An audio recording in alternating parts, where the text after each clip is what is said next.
মিশরের জমিনে বৃষ্টি হয় না, 40 বছর পর্যন্ত বৃষ্টি নাই। এমন অবস্থায় প্রত্যেকটা মানুষ পাগল হয়ে গেল। পাগল হয়ে যাওয়ার পর সব ব্যক্তিরা হযরত মূসা আলাইহিস সালামের কাছে চলে আসে।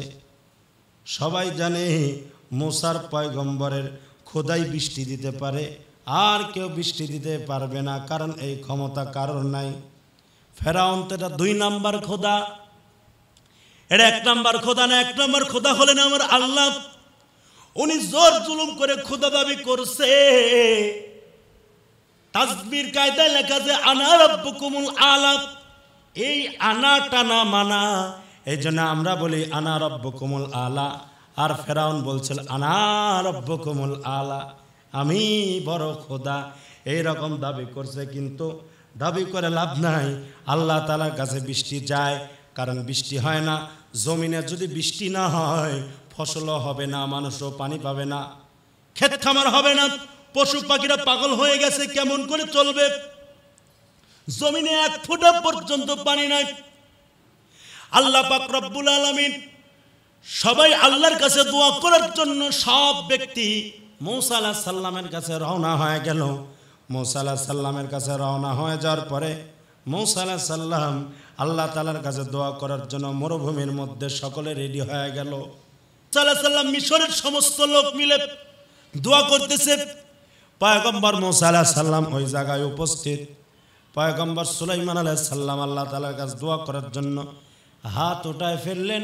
হাত উঠানোর পর আল্লাহ পাক রব্বুল আলামিন ডাক দেয়, রে পয়গম্বর মূসা শুনো, তুমি দোয়া করলে আমি আল্লাহ পাক রব্বুল আলামিন তোমার দোয়া কবুল করলাম। কিন্তু কবুল করছি ঠিক, কিন্তু এই মুহূর্তে দোয়ার ফয়সালা আমি দিব না। মানে দোয়া কবুল করছে ঠিক, আমি এই মুহূর্তে বৃষ্টি দিব না। হযরত মূসা আলাইহিস সালাম চমকে গেলেন, ডাক দিয়ে কয় বাহু গফুরুর রহিম, আমি আল্লাহ পাক রব্বুল আলামিন তার জিন্দেগীর সমস্ত গুনাহ খাতা মাফ করে দেব। সুতরাং আল্লাহ হলেন সবচেয়ে শ্রেষ্ঠ ক্ষমাশীল। তার চাইতে ক্ষমাশীল ব্যক্তি আসমানের নিচে জমিনের উপরে একটাও হবে না। জোরে কোন সুবহানাল্লাহ। তিনি সবচেয়ে ক্ষমাশীল। আল্লাহ পাক রব্বুল আলামিন কেমন ক্ষমাশীল রে মুমিন! আল্লাহ পাক রব্বুল আলামিনের মতো ক্ষমাশীল কোনো মানুষ হতে পারে না। আমরা মনে করতে পারি যে মনে হয় বাপ মা মনে হয় আমাদের সবচাইতে বেশি মহব্বত করে না। সম্পূর্ণ ভুল কথা। বাপও বেশি মহব্বত করতে পারবে না, মাও বেশি করতে পারবে না, দাদা দাদি আত্মীয় স্বজন কেউ বেশি মহব্বত করতে পারবে না। কারণ আল্লাহ যত মহব্বত করবে তার চাইতে মহব্বত আর কেউ বেশি করবে না। কারণ পৃথিবীর বুকে মানুষের মহব্বত, মানুষের ভালোবাসা, মানুষের মহব্বতের মাপকাঠি কতটুক বলা হয়, মানুষকে যদি আপনি দিতে পারেন কোনো কিছু, মানুষ আপনার সঙ্গে মিল রাখবে, মহব্বত রাখবে। আপনি মানুষকে দেওয়া বন্ধ করবেন, আপনি দেখবেন ওই মানুষ আপনার সঙ্গে আর কোনো মিল মহব্বত কোনো কিছুই রাখবে না। কথা কোন ঠিক না বেঠিক? কারণ মানুষের মিল মহব্বতের সঙ্গে মনে করেন চাষতলে বসছেন, চাষতলে বসে দেখেন যে বন্ধুর টাকা পয়সা বেশি, বন্ধু যদি চা খাওয়াইতে পারে সেই বন্ধুর বন্ধু হয় বেশি। ঠিক না বেঠিক? জোরে কোন। সেই বন্ধুর মহব্বতের লোকের অভাব নাই। আর যদি বন্ধু যদি খাওয়াইতে যদি না পারে, ওই বন্ধুর বন্ধুত্ব থাকে না, বন্ধুত্ব শেষ হয়ে যায়। ঠিক না বেঠিক? জোরে কোন। এটা হলো মানুষের মহব্বত। মানুষ খাওয়াইলে মানুষের বন্ধুত্ব বাড়ে। মানুষের মহব্বত, মানুষকে আপনি কোনো কিছু খাওয়াইতে যাবেন, এখন মানুষ খাবারের পরে ওই ব্যক্তি আপনার প্রশংসা করবে না, কারণ ওই ব্যক্তি আপনার মহব্বতে আপনাকে ভালোবাসে না, আপনার টাকা পয়সাকে মহব্বত করছে। এইটা মানুষের মহব্বত। কিন্তু আল্লাহর মহব্বত কোনো ব্যক্তির কাছ থেকে কোনো কিছু চাওয়ার দরকার নাই, আল্লাহ তাআলার কাছ থেকে চাইতে হবে। আল্লাহ পাক রব্বুল আলামিন বললেন, বান্দা, কোন বান্দা যখন আমি আল্লাহ তাআলার কাছে কোনো কিছু চাই, আমি আল্লাহ পাকের অন্তর সঙ্গে সঙ্গে খুশি হইয়া যায়। জোরে কন্যা ভাই সুবহানাল্লাহ। গুনাহ করেছেন, অনেক গুনাহ, বলা হয় যে এই গুনার কোনো সীমারেখা নাই। এত গুনাহ আপনি করেছেন, এই গুনাহ থেকে আপনি তওবা করেন, আল্লাহর কাছে মাপ চান। বলা হয় সাগরের ফেনা পর্যন্ত আপনি গুনাহ করেছেন, আল্লাহ কয় বান্দা তুমি গুনাহ করেছো, মাপ চাও, গফফার নামের ওসিলায় আমি আল্লাহ পাক তোমার জিন্দেগীর সব গুনাহ মাফ করে দিব। জোরে সরে কোন আল্লাহু আকবার। সব গুনাহ আমি মাফ করে দিব। তা আমরা তো মাপ চেতে প্রস্তুত না। খাটি দিলে তওবা করতে হবে, তওবা। আমরা তো তওবা করি, আমাদের তওবা হলো কসুর পাতার পানি। ঠিক কিনা জোরে কর। কি পাতার পানি? কথা কি বুঝতেছেন? কসুর পাতার পানি। পানি এই আছে এই নাই। আমাদের তওবা হলো এই রকম, আমাদের ঈমান হলো এই রকম, এই আছে এই নাই। তওবাটা এই আছে এই নাই। তওবা এখন করলাম, একটু পরে আবার নেই, আবার এই কাজের সঙ্গে আমরা আবার জড়িত হয়ে যাচ্ছি। তওবা খালেস তওবা করতে হবে, আল্লাহর কাছে মাপ চেতে হবে, আল্লাহ পাক অবশ্যই আপনাকে মাফ করবে। কয় কেমন তওবা করতে হবে? বনি ইসরাইলের যুগে হযরতে মূসা পয়গম্বর,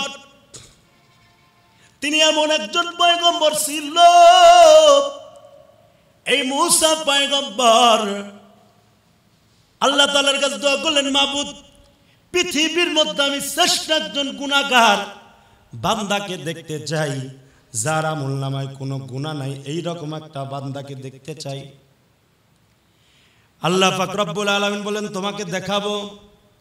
আবার অন্য একটা ঘটনার মধ্যে আছে হযরত মূসা আলাইহিস সালাম, মিশরের জমিনে বৃষ্টি হয় না, বৃষ্টি হয় না, 40 বছর পর্যন্ত বৃষ্টি নাই। এমন অবস্থায় প্রত্যেকটা মানুষ পাগল হয়ে গেল। পাগল হয়ে যাওয়ার পর সব ব্যক্তিরা হযরত মূসা আলাইহিস সালামের কাছে চলে আসে। সবাই জানে মূসার পয়গম্বরের খোদাই বৃষ্টি দিতে পারে, আর কেউ বৃষ্টি দিতে পারবে না, কারণ এই ক্ষমতা কারোর নাই। ফেরাউন তো এটা 2 নাম্বার খোদা, এটা 1 নাম্বার খোদা না। 1 নাম্বার খোদা হলেন আমার আল্লাহ। উনি জোর জুলুম করে খোদা দাবি করছে। তাসবির কায়দায় লেখা যে আনা রাব্বুকুমুল আলা, এই আনা টানা মানা, এই জন্য আমরা বলি আনা রাব্বুকুমুল আলা। আর ফেরাউন বলছিল আনা রাব্বুকুমুল আলা, আমি বড় খোদা, এইরকম দাবি করছে। কিন্তু দাবি করে লাভ নাই, আল্লাহ তাআলার কাছে বৃষ্টি যায়, কারণ বৃষ্টি হয় না। জমিনে যদি বৃষ্টি না হয় ফসলও হবে না, মানুষও পানি পাবে না, ক্ষেত খামার হবে না, পশু পাখিরা পাগল হয়ে গেছে, কেমন করে চলবে? জমিনে 1 ফোঁটা পর্যন্ত পানি নাই। আল্লাহ পাক রব্বুল আলামিন সবাই আল্লাহর কাছে দোয়া করার জন্য সব ব্যক্তি মূসা আলাইহিস সালামের কাছে রওনা হয়ে গেল। মূসা আলাইহিস সালামের কাছে রওনা হয়ে যাওয়ার পরে মূসা আলাইহিস সালাম আল্লাহ তাআলার কাছে দোয়া করার জন্য মরুভূমির মধ্যে সকলে রেডি হয়ে গেল। আমাদের এলাকায়, হাঁসমারি এলাকায় 1 বছর বলে মোজাহার মাওলানা করে একটা আলেম ছিল, ইনি আল্লাহ তাআলার কাছে দোয়া করে বৃষ্টি আসাইছে। অনেকে উনি বৃষ্টি আসাইছে, না, উনি বৃষ্টি আসায় নাই, উনি আল্লাহ তাআলার কাছে দোয়া করছে। দোয়ার বিধায় এত আল্লাহ তাআলার পছন্দ হয়েছে, হয় নজির আল্লাহ পাক এই দুনিয়ায় বৃষ্টি দিয়ে দেখাই দিয়েছে। কথা কোন ঠিক না বেটি?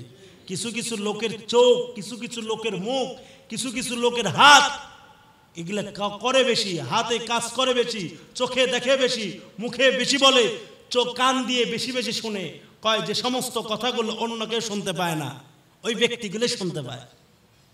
ওই ব্যক্তির আমল ছিল যার কারণে পেরেছে। হযরত মূসা আলাইহিস সালাম মিশরের সমস্ত লোক মিলে দোয়া করতেছে। পয়গম্বর মূসা আলাইহিস সালাম ওই জায়গায় উপস্থিত। পয়গম্বর সুলাইমান আলাইহিস সালাম আল্লাহ তাআলার কাছে দোয়া করার জন্য হাত উঠায় ফেললেন। হাত উঠানোর পর আল্লাহ পাক রব্বুল আলামিন ডাক দেখায়, রে পয়গম্বর মূসা শুনো, তুমি দোয়া করলে, আমি আল্লাহ পাক রব্বুল আলামিন তোমার দোয়া কবুল করলাম। কিন্তু কবুল করছি ঠিক, কিন্তু এই মুহূর্তে দোয়ার ফায়সালা আমি দিব না।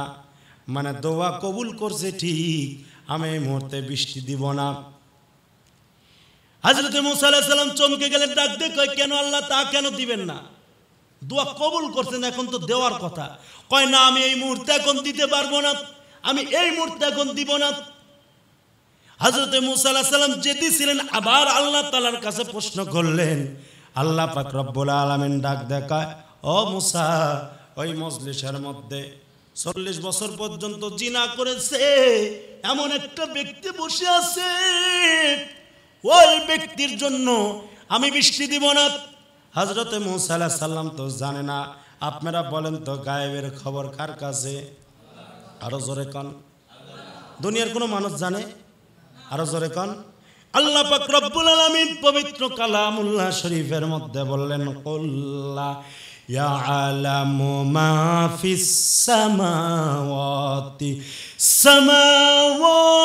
ওয়াল আরদি গায়বা ইল্লাল্লাহ।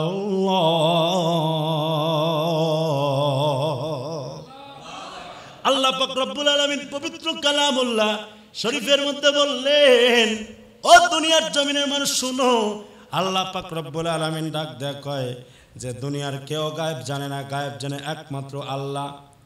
আসমান জমিনের নিচে কেউ গায়েব জানে না, ফেরেশতারাও জানে না, জিবরাইলও জানে না, গায়েব জানে শুধুমাত্র আল্লাহ, এমনকি নবীও জানে না।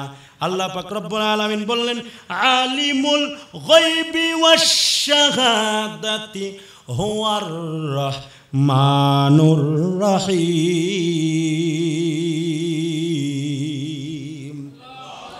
আল্লাহ পাক রব্বুল আলামিন বলেন, সমস্ত গায়েবের খবর একমাত্র আমি আল্লাহ তাআলার কাছে, কেউ গায়েব জানে না। এই জন্য হযরত মুসা আলাইহিস সালাম ওই মুহূর্তে দেখতে পায় না, কিন্তু মুসা আলাইহিস সালামের তো মেজাজ বড় গরম। মুসা আলাইহিস সালাম ডাক দিয়ে কয়, 40 বছর কে গুনাহ করছো? আমি আল্লাহ তাআলার কাছে খবর পাইছি, উঠো, কারণ তোমার 40 বছরের কারণে, গুনাহের কারণে আল্লাহ পাক রব্বুল আলামিন মিশরের জমিনে বৃষ্টি দেয় না, তাড়াতাড়ি পালায় যাও, ভেগে যাও। হযরত মুসা আলাইহিস সালাম এইরকম ভাবে বারবার যখন গর্জন দিচ্ছে, আপনারা বলেন তো মুসা আলাইহিস সালাম গরম না নরম নবী? আরো জোরে কন। কয় কেমন গরম? মুসা আলাইহিস সালামের কাছে আজরাইল আলাইহিস সালাম আসছে তার জান কবজ করার জন্য। বলছে যে পয়গম্বর মুসা, আমি তো আসছি আপনার জানটা কবজ করার জন্য, তা আল্লাহর রাস্তায় আপনি যদি অনুমতি দেন জানটা আমি কবজ করতে পারি। হ্যাঁ, জান কবজ করবে, ওইদিকে কি, এইদিকে এসো। অন্য মানুষ হইলে তো এর চোখ খুব বড় বড় হয়ে যায়, ঠিক কিনা জোরে কন? মুখগুলো হা করে, এমন অবস্থা, মরণ অবস্থায়। মুসা আলাইহিস সালাম ডাকে, কাছে আসো। এক থাপ্পড় মারছে, এক থাপ্পড় দেওয়ার সঙ্গে সঙ্গে তার চোখ বের হয়ে গেছে। আল্লাহু আকবার, জোরে কন। এক থাপ্পড়, এক থাপ্পড় দরকার, তার চোখ বের হয়ে গেছে। মুসা আলাইহিস সালাম আল্লাহর কাছে যায়, আল্লাহ খবর তো খারাপ। কয় কি? কয় সারা জীবন আমি মানুষের জান কবজ করলাম, এখন দেখতেছে আমার জানিয়ে মানুষের কবজ করতেছে। কয় কি হইলো? কয় যে আল্লাহ আপনি তো সব জানেন, তারপরে আবার প্রশ্ন করেন। কয় কি? আমার কাছে বলো, তোমার কাছে শুনতে চাচ্ছি। কয় আপনার পয়গম্বর মুসা আমার এমন জোরে এক থাপ্পড় দিছে, ওই থাপ্পড়ের কারণে আমার চক্ষুটা বের হয়ে গেছে। আল্লাহ কয়, এই আজরাইল, তুমি এমন ব্যক্তির নাম কইছো যেই ব্যক্তি মাঝে মাঝে আমি আল্লাহ তাআলাকে ছাড় দেয় না। জোরে কোন আল্লাহু আকবার। এমন একজন পয়গম্বর। শুধু তাই নয়, ফেরাউনের এক বাবুর্চির সঙ্গে তর্ক বিতর্ক করতে লাগছে। তর্ক বিতর্ক করতে করতে মুসা আলাইহিস সালাম অনেক শক্তিশালী ছিলেন, অনেক শক্তিশালী ছিল। আবার তাই মনে করেন না, তিনি কিন্তু আবার ধৈর্যশীল ছিলেন। ধৈর্যশীল না হলে ছাগল চড়ানো যায় না, কথা কন ঠিক না বেটি? তাই ওই বাবুর্চিরে এক থাপ্পড় দিছে, এক থাপ্পড় খাই জমিনে, শেষ, তার ইন্তেকাল হয়ে গেছে। তাহলে মুসা আলাইহিস সালামের রাগ বেশি না কম? আরো জোরে কন। সাহাবীদের মধ্যে সবচেয়ে বেশি রাগ ছিলেন হযরত উমর ফারুকের, আর পয়গম্বরদের মধ্যে সবচেয়ে বেশি রাগ ছিল হযরত মুসা আলাইহিস সালামের ভিতরে। জোরে কন সুবহানাল্লাহ। এই সমস্ত রাগগুলো ইনসাফের রাগ ছিল। এই রাগগুলো ওই হারাম পর্যায়ে রাগ ছিল না। ইসলামের বিরুদ্ধে কেউ কথা বললে উমর ফারুক বলতো তাকে কতল করে ফেলে দিব। আবার কোনো নরম কথা উমরের সামনে বললে উমর ফারুক এত কান্নাকাটি করতেন যে বলা হতো যে অন্য কোনো সাহাবী এত কান্না করতো না। জোরে কান সুবহানাল্লাহ। ভাইরা আমার, বন্ধুরা আমার, হযরতে মুসা আলাইহিস সালাম গরম দিয়ে বলতেছে, 40 বছর কে গুনাহ করছো, উঠো, ময়দান থেকে বের হয়ে যাও। কারণ ময়দান থেকে যদি বেরোনো যদি না হোক, আল্লাহ তাআলার কাছে পরিচয় নিয়ে কানে ধরে কিন্তু উঠায় দিব। এমন যখন গরম বক্তব্য দিলেন, ওই ব্যক্তি যিনি গুনাহ করছে 40 বছর গুনাহ করলেন, ওই ব্যক্তি মনে মনে চিন্তা করতেছেন, আমি তো গুনাহ করছি, এটা দুনিয়ার তো কেউ জানে না। ও ভাই, আপনি কি গুনাহ করছেন? এই গুনার দ্বারা একটু অনুতপ্ত হন, কারণ আপনি কত গুনাহ করছেন। এই গুনার খবর যদি আমি যত গুনাহ করছি আমার বাড়িয়ালি আমার স্ত্রী যদি জানতো, তাহলে আমার স্বামী বলে গ্রহণ করতো না। আমি যত গুনাহ করেছি এটা যদি আমার সন্তান জানতো, সন্তান কখনো বাবা বলতো না। আমার বাবা মা যদি জানতো এই গুনাহের কথা, আমাকে কখনো সন্তান বলে পরিচয় দিত না। এত গুনাহ করেছি আমরা সবাই, এত গুনাহ করেছি, সব আল্লাহ তাআলার কিন্তু খাতায় কিন্তু লিস্ট করা আছে। তারপরে আল্লাহ পাক রব্বুল আলামিন এক ফোঁটা পানি আমার আপনার জন্য বন্ধ করে নাই। আল্লাহ পাক সেই নিয়ামতের পানিগুলো কিন্তু আমাকে আপনাকে দান করতেছে। ও মুমিন, কথাগুলো বাস্তবতার সঙ্গে আমি বলতেছি, কথাগুলো শোনেন। হযরতে মূসা আলাইহিস সালাম ডাক দিয়ে বললেন যে এই রকম গুনাহের কাজ কে করছো বলো, ময়দান থেকে ভাগিয়া যাও। ওই বান্দা চিন্তা করলো, আমি এত গুনাহ করলাম, দুনিয়ার তো কেউ জানে না, কিন্তু মূসা পয়গম্বর জানলো মনে হয়। আল্লাহ পাক রব্বুল আলামিন তাকে সব জানায় দিছে। এবার আল্লাহ তাআলার কাছে খালেস নিয়াতে ওই জায়গায় তওবা করলেন যে আল্লাহ, এখন মনে মনে চিন্তা করতেছেন, এই মুহূর্তে যদি আমি কান্নাকাটি করি তাহলে সবাই বুঝবে যে এই ব্যক্তি গুনাহগার। গুনাহগার যদি না হয় তাহলে এত কেন কান্নাকাটি করে? আর গুনাহগার যদি না হয়, আর আমি এই মুহূর্তে যদি আমি এই জায়গায় থেকে যদি উঠিয়া যাই, সকল ব্যক্তি মনে করবে এই ব্যক্তি 40 বছর যাবৎ গুনাহের কাজ করছে। উঠাও যাবে না, কান্না করা যাবে না, তাহলে কি করা যায়? আল্লাহ তাআলার কাছে 2 ফোঁটা চোখের পানি ছেড়ে দিয়ে 2টা হাত তুলে অন্তরে অন্তরে কল্পনা করতে করতে ডাক দেখায়, মাবুদ আমি গুনাহ করছি, কেউ তো জানেন না, কিন্তু তুমি তো সব জানো। আল্লাহ তোমার কাছে আমি দোয়া করি, আল্লাহ তুমি দয়া করে আমার জীবনের সব গুনাহগুলো মাফ করে দাও। আল্লাহ পাক রব্বুল আলামিন সাথে সাথে মিশরের জমিনের মধ্যে পানি দিয়ে ভরপুর করে দিয়েছে। জোরে কন্যা ভাই সুবহানাল্লাহ। কয় মিশরের জমিনে পানি যখন এই মুহূর্তে বৃষ্টি হয়ে যায়, পয়গম্বর মূসা সহ প্রত্যেকটা ব্যক্তি ভিজে যায়। হযরতে মূসা আলাইহিস সালাম ডাক দিয়ে বললেন, যোগ আল্লাহ, আপনি তো শর্ত দিলেন গুনাহগার ব্যক্তি এই ময়দান থেকে যতক্ষণ পর্যন্ত না উঠবে ততক্ষণ পর্যন্ত আপনি বৃষ্টি দিবেন না। তো গুনাহগার বান্দা তো উঠলো না, আপনি কেন এত জোরে বৃষ্টি দিয়ে দিলেন? আল্লাহ পাক রব্বুল আলামিন ডাক দেখায়, ও পয়গম্বর মূসা, আমি আল্লাহ তাআলার একটা নাম হলো গফফার, একটা নাম হলো সত্তার। তুমি কি জানো না? বান্দা 40 বছর যাবত গুনাহ করছে, ওই বান্দা যে কোন আমি আল্লাহ তাআলার কাছে মাফ চাইলো, মাফ চাওয়ার সঙ্গে সঙ্গে আমি আল্লাহ পাক রব্বুল আলামিন আমার গফফার নামের ওসিলায় আর 40 বছরের সকল গুনাহগুলো মাফ করে এই মুহূর্তে মিশরের জমিনে পানি দিয়ে আমি আল্লাহ তাআলা ভরপুর করে দিলাম। জোরে কন্যা ভাই সুবহানাল্লাহ। তাহলে গফফার নামের পাওয়ার কত দেখেন। আমরা তো এত গুনাহ করি, গুনাহ করে আল্লাহর কাছে মাফ চাবেন, আল্লাহ পাক অবশ্যই আপনাকে মাফ করবে।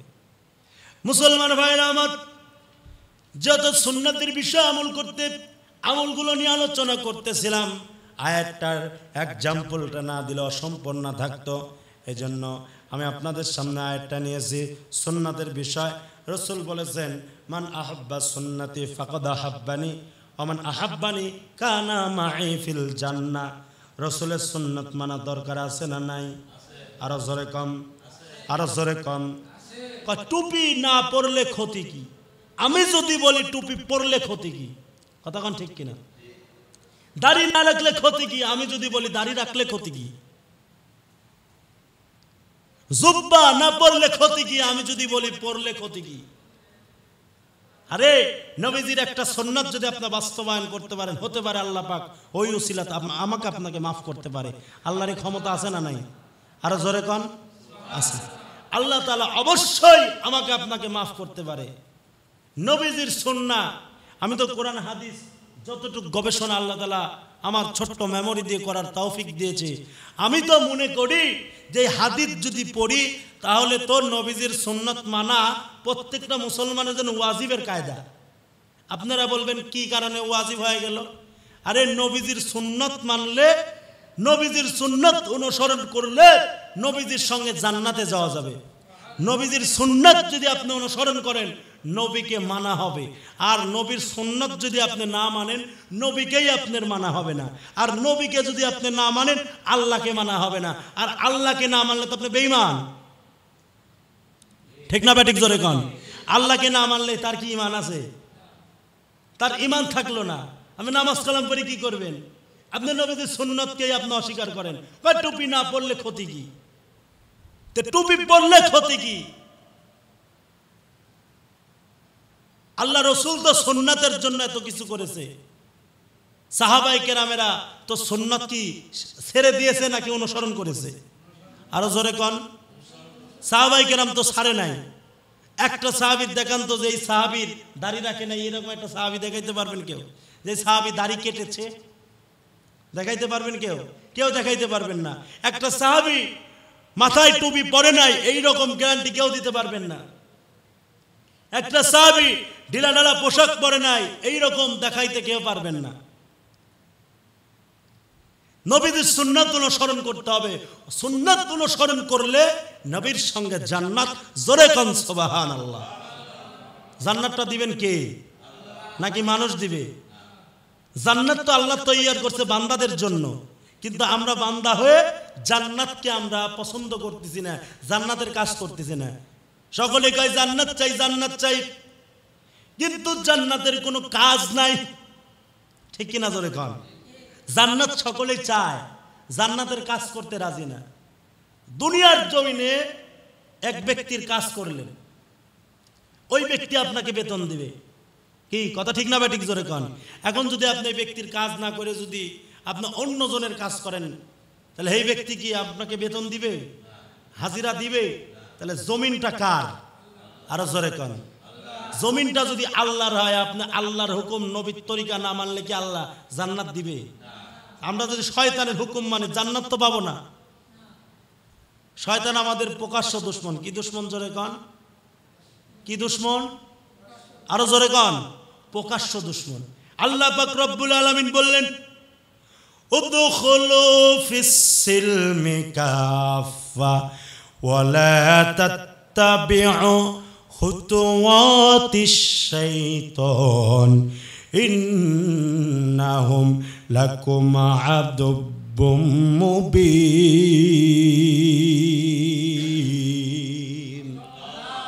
আল্লাহ পাক রব্বুল আলামিন ডাক দেয়, এরে দুনিয়ার জমিনের মানুষ শুনো, ইসলামের দিকে পুরোপুরি দাখিল হওয়া মানে ঢুকো। আর সাবধান, তোমাদের প্রকাশ্য দুশমন কিন্তু শয়তান। আমাদের দুশমনকে যারা কোন? শয়তান। সুতরাং শয়তানের কথা মানা যাবে না। জমিন যদি আল্লাহর হয়, নীতিমালা আল্লাহর অবশ্যই মানা দরকার আছে না নাই? আরো জোরে কোন? কারণ কেন মানবো না? মানলেই আল্লাহ তাআলা জান্নাত দিবেন। যে নবীদের সুন্নাত মানা যাবে না, না মানলে কোনো গুনাহ নাই, এই কথা শয়তানি কথা। ঠিক কিনা জোরে কোন?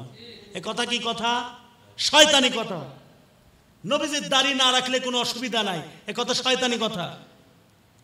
কারণ শয়তান ওকে নেক্সট সুরত দিয়ে ধোঁকা দিচ্ছে। হে, তুই তো 5 ওয়াক্ত নামাজ পড়তেছিস, দাড়ি না রাখলে ক্ষতি কি? আপনি কি জানেন দাড়ির গুনাহ কেমন? আপনি দাড়ি যে কাটতে দেন 24টা ঘন্টা গুনাহ হচ্ছে। 24টা ঘন্টা দাড়িকে ছেড়ে দেন। দাড়িকে ছেড়ে দিলে কি অসুন্দর লাগে? যারা দাড়ি রাখছে তাদের কি অসুন্দর লাগতেছে? তাদেরকে অসুন্দর লাগতেছে না। তারা জুব্বা টুপি পরলে বিভিন্ন লোক তাদেরকে সালাম দিচ্ছে, সম্মান করতেছে। কেন? আমি যে হুজুর, আমাকে এই কাফুরের জন্য, এই দাড়ির জন্য, এই টুপির জন্য আমাকে সম্মান করতেছে। আমাদের কোন বা এক শায়েখ, আমার নামটা স্মরণ নাই, ইতিহাসটা আমার স্মরণ আছে। এই ব্যক্তি এক দাওয়াতে গেছে, তো দাওয়াতে যাওয়ার সময় এই ব্যক্তি জামা কাপড় পরে নাই, ফকিরের ভেষ ধরে গেছে। তো ফকিরের ভেষ ধরে যাওয়ার পরে ওই ব্যক্তিকে আর ঢুকতে দেয়নি। ঢুকতে না দেওয়ার পরে আর উনি ঘুরে চলে আসছেন। আসার পরে পরেক্ষণ জুব্বা টুপি বিশাল অবস্থায় নিয়ে চলে যাচ্ছে।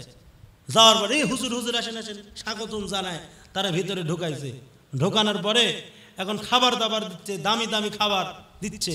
এখন হুজুর খাবার খাওয়া বাদ দিয়ে খালি পকেটের মধ্যে ভরতেছে। কি ব্যাপারে, হুজুর পাগল হয়ে গেছে নাকি? হুজুর খাবার সব পকেটের মধ্যে ঢুকাইতেছে। আর কত হুজুর এই কাম করতেছেন কে? কয় কে ভাই, এই কাম করবো না কেন? আমি কিছুক্ষণ আগে নর্মাল কাপড় পরে আসলাম, আমারে কেউ ঢুকতে দিল না। ফকির কয় কলে ফকিরের স্থানে কেন না, ওই বাহিরে আমি যখন ভিআইপি কাপড় চুপুর পরলাম, আমারে সবাই স্বাগতম জানায় ভিতরে ঢুকাইলো। তাহলে কাপড়ের জন্যই তো ঢুকাইলো। এই খাবারের হকদার তো কাপড়, আমার পেট না। ঠিক না ঠিক জোরে কন। এই খাবার তো সম্পূর্ণ এই কাপড়ের, আমার তো না। কথা ঠিক কিনা? আজকে কাপড়ের যদি এত মূল্য হয়, নবীজির সুন্নতের কি মূল্য নাই? ভাইরা আমার, বন্ধুরা আমার, নবীকে অনুসরণ করলে কি হবে দেখেন। একটা কিতাবের মধ্যে পড়েছি, বুখারী শরীফের হাদিস, হাদিস নাম্বার 4033 নাম্বার হাদিস আপনাদের সামনে। আসেন স্বল্প সময়ের জন্য একটু আপনাদের সামনে খোলাসা আলোচনা করি।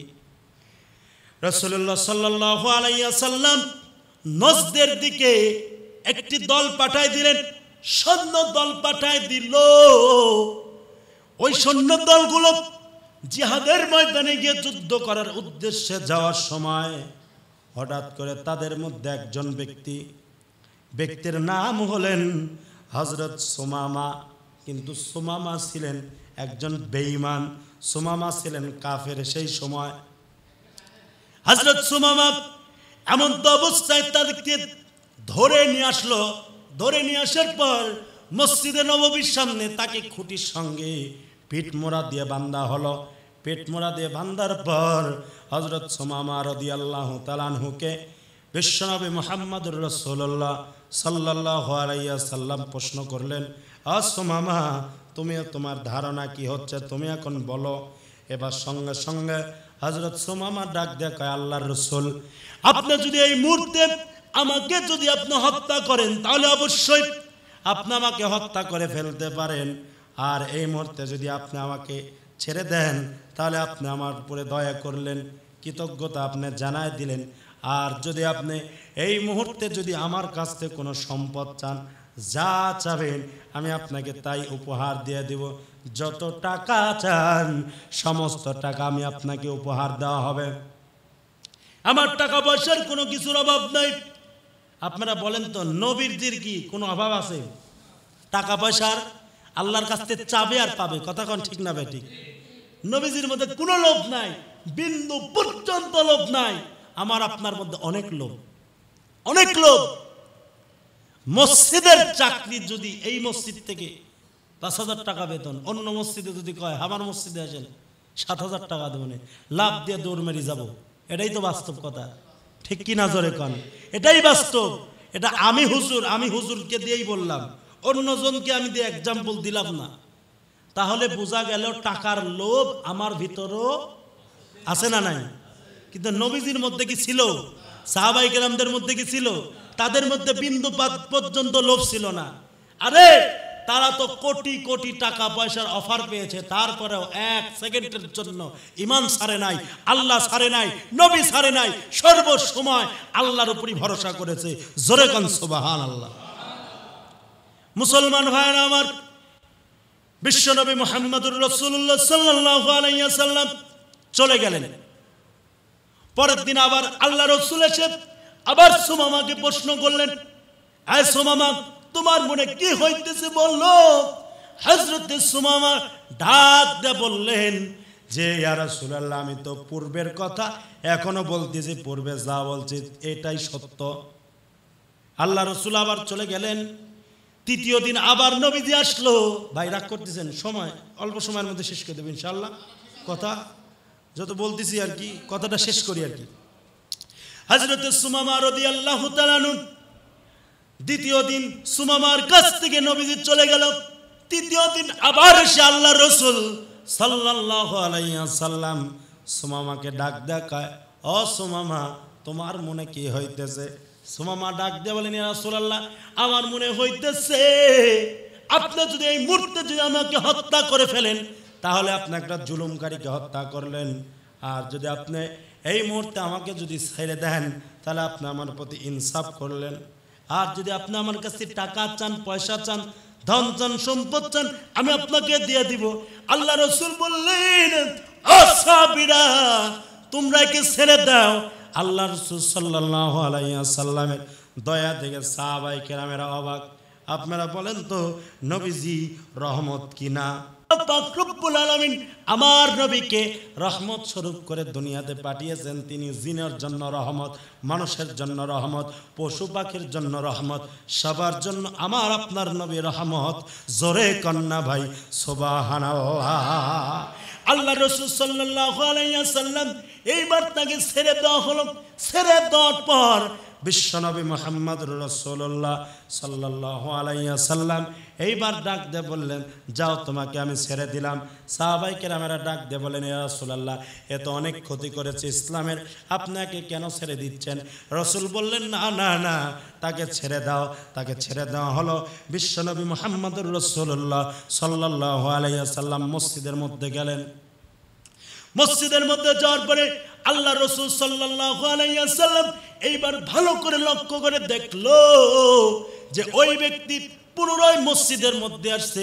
হযরত সুমামা চলে গেলেন। মসজিদের আগে তার একটা খেজুরের বাগান ছিল। বুখারী শরীফের হাদিস, আইল সেলার মাইল সেলার গল্প বলতেছি না, এটা সহিহ একটা কিতাব, সহিহ বুখারী শরীফ। এই যে আমার কাছে বুখারী শরীফ আছে,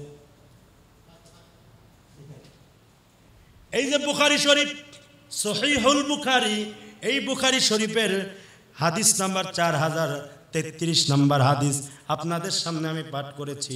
এই হাদিস থেকে আমি আপনাদের সামনে বিস্তারিত কথাটা বলতেছি। আল্লাহ রাসূল বললেন যে ওই ব্যক্তি পুনরায় যখন আমার কাছে যখন ফিরে আসলো, গোসল করার পর, গোসল করে আমার কাছে পুনরায় যখন ফিরে আসলো, ফিরে আসার পর বিশ্বনবী মুহাম্মদুর রাসূলুল্লাহ সাল্লাল্লাহু আলাইহি ওয়াসাল্লাম ডাক দেখা, কি ব্যাপার সুমামা, কি হয়েছে, তুমি কেন আবার ব্যাক আসলে? তোমাকে তো আমি ছেড়ে দিলাম।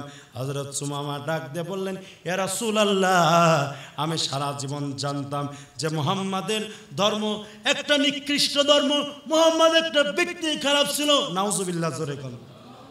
মুহাম্মাদের শহরটা সবচাইতে নিকৃষ্ট, কিন্তু আমার কাছে এটা পরিবর্তন হয়েছে। সুতরাং আর মুশরিক হালতে আমি থাকতে চাই না গো নবী, আপনি আমাকে হাতে হাত ধরে কালেমা পড়ায় মুসলমান বানায় দেন। লা ইলাহা ইল্লাল্লাহু মুহাম্মাদুর রাসূলুল্লাহ, আশহাদু আল্লা ইলাহা ইল্লাল্লাহ ওয়া আশহাদু আন্না মুহাম্মাদান আবদুহু ওয়া রাসূলুহু। জোরে কন্না ভাই, আল্লাহু আকবার। মুসলমান ভাইরা আমার, কালেমা পড়ে মুসলমান হয়ে গেল। মুসলমান হয়ে যাওয়ার পরে হযরত সুমামাকে প্রশ্ন করলেন নবী, ডাক দেখা, সুমামা, তোমার কি মনে হইতেছে? হযরত সুমামা ডাক দিয়ে বলেন, ইয়া রাসূলুল্লাহ, পূর্বের বক্তব্যটাই বলি। আল্লাহ রাসূলের কাছে বললেন, আমি সব সময় জানতাম যে আপনার চাইতে খারাপ মানুষ পৃথিবীর বুকে কেউ ছিল না। পরিবর্তন হয়েছে কথাটা, আপনার চাইতে শ্রেষ্ঠ মানুষ, আপনার চাইতে উত্তম মানুষ আসমানের নিচে জমিনের উপরে আর একটাও নাই। জোরে কন্না ভাই সুবহানাল্লাহ। আল্লাহ রাসূল সাল্লাল্লাহু আলাইহি ওয়াসাল্লাম বললেন, তারপরে আর কি? বললেন যে আমি জানতাম যে আপনার ধর্মটা সবচাইতে নিকৃষ্ট। আমার কাছে এই কথার পরিবর্তন হলো, আপনার ধর্মের চাইতে শ্রেষ্ঠ ধর্ম আর একটা হতে পারে না। আল্লাহ রাসূল ডাক দিয়ে, এরপর তোমার কি মনে হইতেছে? আমি বললাম, এই দুনিয়ার মধ্যে আমি জানতাম মক্কা মদিনা শহরটা সবচাইতে নিকৃষ্ট, কিন্তু আমার কাছে এরও পরিবর্তন ঘটলো যে সুতরাং মদিনার চাইতে শ্রেষ্ঠ শহর পৃথিবীর জমিনে আর একটাও নাই। জোরে কন্যা ভাই সুবহানাল্লাহ। হযরত সুমামা রাদিয়াল্লাহু তাআলা চলে গেলেন। চলে যাওয়ার পরে তার একজন ব্যবসায়িক ছিলেন, অল্প সময় শেষ। তার একজন ব্যবসায়িক পার্টনার, ওই পার্টনার বন্ধু এবার ডাক দেখা, শুনলাম তুমি নাকি বেদিন হয়ে গেছো, তোমার সঙ্গে তো আর ব্যবসা বাণিজ্য করা যাবে না। হযরত সুমামা ডাক দিয়ে বললেন, আরে ভাই তুমি কি ব্যবসা করবে না আমার সঙ্গে? আমি তো তোমার সঙ্গে কোনো ব্যবসা করব না। সুবহানাল্লাহ, জোরে বলেন।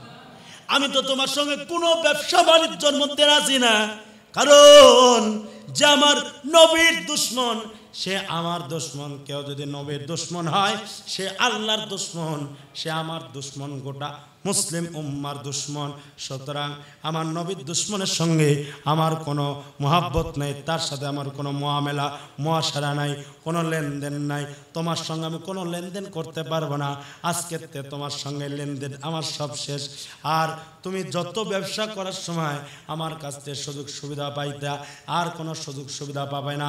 কারণ পার্টনারশিপ যদি নিতে চাও অন্যজনের সঙ্গে তুমি যোগাযোগ করো, আমার সঙ্গে আর কোনো পার্টনারশিপ হবে না। মুসলমান ভাইয়েরা আমার, বলা হয় কোনো ব্যক্তির সঙ্গে যদি মহাব্বত যদি করতে চান, মানুষের সঙ্গে মহাব্বত যদি করতে চান, ওটা আল্লাহ রসুলের সঙ্গে, আল্লাহ রসুলের জন্য করতে হবে। আর কোনো মানুষের সঙ্গে যদি শত্রুতা করতে চান, ওটা আল্লাহ এবং রসুলের জন্য করতে হবে। যদি কেউ করতে পারে, আল্লাহ পাক রব্বুল আলামিন বললেন ওই বান্দার জন্য আমি আল্লাহ তাআলা উত্তম বদৌলত দান করে দিব। জোরে কন্যা ভাই সুবহানাল্লাহ। সুতরাং যেই কথা বললাম যে নবীকে মোহাব্বত ছাড়া জান্নাত পাওয়া যাবে, আরো জোরে কন। সাহাবায়ে কেরামেরা নবীকে অনেক মোহাব্বত করেছে, অনেক ভালোবেসেছে, তারপরে নবীকে ছাড়ে নাই। আর আমরা নবীকে মোহাব্বত করতে রাজি না, নবীর উম্মতের জন্য। নবীর উম্মত হয়ে নবীকে আমরা ভালোবাসতে পারলাম না, নবীকে অনুসরণ করতে পারলাম না। নবীদের সুন্নাতের বয়ান করলে কয় হুজুর আমরা জানি। আপনি জানেন, মানেন না কেন? মানলে ক্ষতি কি হয়? কয় জানি, এটা শর্ত না। ইসলামের ভিত্তি পাঁচটা জিনিস ফরজগুলো আদায় করলে হলো। আপনার ফরজের মধ্যে যদি কমতি হয়, এটা পূরণ করবেন কি দিয়ে? কতক্ষণ ঠিক না বেটি? এগুলো তো পূরণ করার দরকার আছে। আপনি স্বয়ং সম্পূর্ণতা অর্জন করতে পারবেন না যদি আপনি সুন্নাতের উপর যদি আপনার আমল যদি না থাকে। সুন্নাতকে আপনার বাস্তবায়ন অবশ্যই করতে হবে। সুতরাং স্বল্প সময়ের মধ্যে আপনাদের সামনে সুন্নাতের উপরে গুরুত্বপূর্ণ যে আলোচনা করলাম, এই আলোচনাগুলো মানার দরকার আছে না নাই? আরো জোরে কন। যে হাদিসটা আপনাদের সামনে বলেছি, মান আহাব্বা সুন্নতি ফাকাদ হাব্বানি ওয়া মান হাব্বানি কানা মাই ফিল জান্নাহ। জোরে কন সুবহানাল্লাহ। জাস্ট এতটুক যদি করতে পারেন, আল্লাহ পাক এতটুকের কারণে আল্লাহ তাআলা মাফ করে দিবে। এতটুকু আলোচনা। আল্লাহ পাক রব্বুল আলামিন আমাদের সকলকে বোঝার এবং আমল করার তৌফিক দান করুন। সকলে বলি আমিন। আমা আলাইনা ইল্লাল বালাগ। আসসালামু আলাইকুম ওয়া রাহমাতুল্লাহি ওয়া বারাকাতুহু। আল্লাহুম্মা আমিন। আল্লাহুম্মা আনতাস সালাম ওয়া মিনকাস সালাম তাবারাকতা ওয়া তাআলাকা ইয়া যাল জালালি ওয়াল ইকরাম। রব্বানা জাআলনা মুসলিমাইনি লাকা ওয়া মিন যুররিয়াতিনা উম্মাতাম মুসলিমাতাল লাক ওয়া আরিনা মানাসিকানা ওয়া তুব আলাইনা ইন্নাকা আনতাত তাওয়াবুর রহিম। রব্বিরহামহুমা কামা রাব্বায়ানি সগীরা আকুর রব্বিরহামহুমা কামা রাব্বায়ানি সগীরা। আল্লাহুম্মা আনতাস সালাম ওয়া মিনকাস সালাম তাবারাকতা ওয়া তাআলাকা ইয়া যাল জালালি ওয়াল ইকরাম। সুবহানা রাব্বিকা রাব্বিল ইজ্জাতি আম্মা ইয়াসিফুন ওয়া সালামুন আলাল মুরসালিন আলহামদুলিল্লাহি রাব্বিল